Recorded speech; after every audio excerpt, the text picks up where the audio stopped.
This one need to be.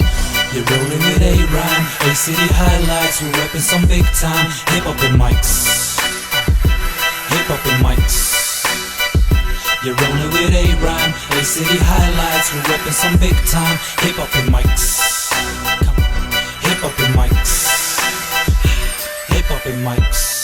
Haat op mij, want ik ben niet van 10 jaar bezig. 10 jaren van mijn leven wat het meest bestond uit spacen. Zigo kan het weten, we leefden van kleine beetjes. Ken de kneepjes van het vak, pure ondernemer. Slangen willen hun gift kwijt, ik blijf op de uitkijk. Haters die me willen klappen, weet niet eens wie hun zijn. Zeg het in mijn visie boy, speel geen bitch boy. Je eindigt als Rihanna zoals Chris Brown het deed ooit. Ik ben geboren voor dit, ik ben gezegend in dit. Daarom ben ik altijd klaar voor een volgende hit. Ik ben geboren met passie, die passie zie je in mij. Schrijf de realiteit, er wordt genoeg onzin verspreid. Daarom kijken we verder, om verder te ontwikkelen. Ik ben geen prater, dus ik doe het schriftelijk.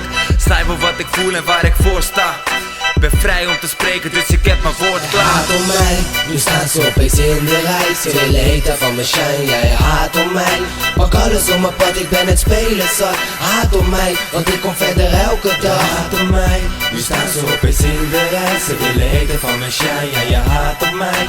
Pak alles op mijn pad, ik ben het spelen zat. Haat op mij, want ik kom verder elke dag. Listen, what you know about doing it big as a young ass kid. In the city where AC, where the young boys live. I came a long way from nothing to something. Spending my last couple years steady hustling, running. I gotta do this, boy, but I keep my mind cool. You can see my strength grow when I got my focus, man. You can see my eyes low. You won't ever see me tripping. Gotta get this money, man. You won't ever see me slipping. Gotta win the mind state. Mijn teksten zijn hieroglyphen in permanent perkament. Als het level van perkamenten zit toverkunsten het brengen in elementen op plekken. Wanneer een moment benadert, blaas ik kraters in de grond. Met een beatbox op aarde, verslavend als heroïne in je aderen. Ik spit gevaarlijk als een adelaar, zijn prooi benadert. En ik vrieste altijd pratende, dat leegte zelfs aan voelen. Zo sta ik steeds perplex dat de dekster dit weer doet. En daar bedoel ik mee dat ik tevreden op het top. Ik spreek ze op, ik steeds mijn nieuwe vaardigheden op een stage. En level steeds net als ze zeeën. Ik hou het interessant voor mezelf en Jan en alle man. Dus pomp hem lekker hard. De man spit pandemonium, een pyromaan op het podium. Popelen met wat olie, een master of ceremonie.